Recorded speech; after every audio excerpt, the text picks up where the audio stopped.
এসেছি, বোরিং লাগছে ভীষণ, কেউ নেই, আমরা দুজনে এসেছি পার্কে। ও চলে যাবে, তাই ওকে একটু ফিট সামথিং কিছু প্যাম্পার করছি, নিয়ে এসেছে ওই আমাকে। সো আমরা সামনে একটা পার্কে এসেছি সকাল সকাল। তো আজকের ব্লগটা আমি এখান থেকে কন্টিনিউ করব। চলো, আজকে লাস্ট দিন ওর সাথে। সো গাইস, আজ আমি এসেছি আমার বান্ধবীর সাথে পার্কে। আমি আসতাম না, ও আমাকে বললো যে চল ঘুরে আসি আজ, কারণ আমি তো চলে যাব না। তো সো গাইস, তোমরা যদি ভাবছো কোথায় যাবে, ও ওর গ্রামের বাড়িতে চলে যাবে। আজ থেকে ঠিক 4 বছর আগে যখন আমি এসেছিলাম, তখন ওর সাথে আমার ফ্রেন্ডশিপ হয়েছিল এই বাড়িতে।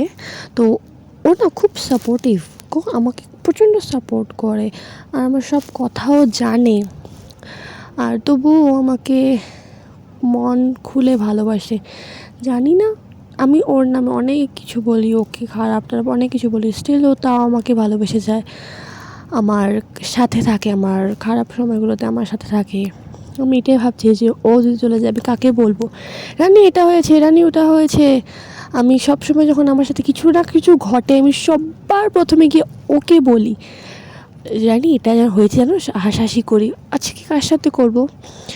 তো আমি এখানে দিলে সং দিতে পারতাম বা রিয়েল ভয়েস রাখতে পারতাম, বাট না, আমি রিয়েল ভয়েস রাখিনি, ভাবলাম ভয়েস ওভারের সাহায্যে তোমাদেরকে বলে দিলাম। তো ওর মা বাবা যাবে হলো আর 3 মাস পর, আর ও কাল চলে যাবে। কাল মানে 30 এপ্রিল 2025 ও চলে যাবে ওর গ্রামের বাড়ি। ওর কাকা এসেছে ওকে নিতে, আর ওখানে বসে রিলস বানাচ্ছে, দেখতে পাচ্ছ।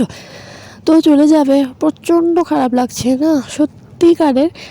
এখন হয়তো ওটা এক্সপ্লেন করে বলতে পারবো না, বাট যেদিন সকালে যাবে, কাল সকালেই, তখন বলতে পারবো।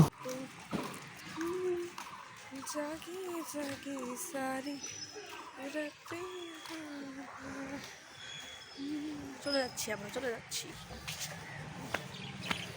সো এভরিওয়ান, এখন আমি ঘরে এসে পড়েছি, আর এখন আমি স্নান টান করবো, ভালো করে ফ্রেশন আপ হবো, তারপরে যাবো স্কুলে।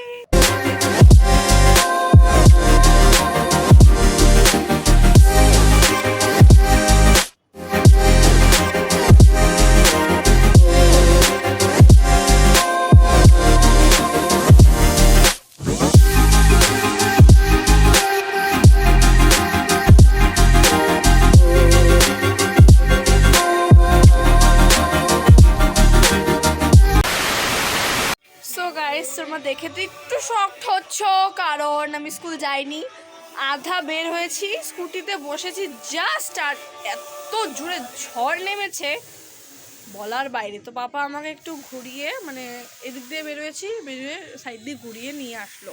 ঘুরিয়ে মানে কি, বলতে গেলে চলে গিয়েছিলাম, তো সামনের রাস্তা দিয়ে বেরিয়েছিলাম আমরা, বাবা পিছের রাস্তা দিয়ে আমাকে টার্ন করে ঘুরিয়ে নিয়ে আসলো, যে আর যেতে হবে না। কারণ যদি আমি যাই, স্কুল আমার প্রচণ্ড দূরে, তাই যদি আমি যাইও, যেতে তো পারবো, বাট পাপা রেনকোট পরেছে, আমি রেনকোট পরিনি, পুরো ভিজে গেছিলাম। একটু জাস্ট জায়গাতে আমি এত ভিজে গেছি, তো পুরো স্কুল যেতে তো পুরো ভিজে যাবো। আর গান বাজছে এত জোরে, আমার এত রাগ উঠছে। সো গাইস, এখন না আমরা বেরিয়ে পড়েছি। তো আমাকে রানী কাল রাতে মেসেজ করেছিল যে আমার সাথে যাবি তুই স্কনে।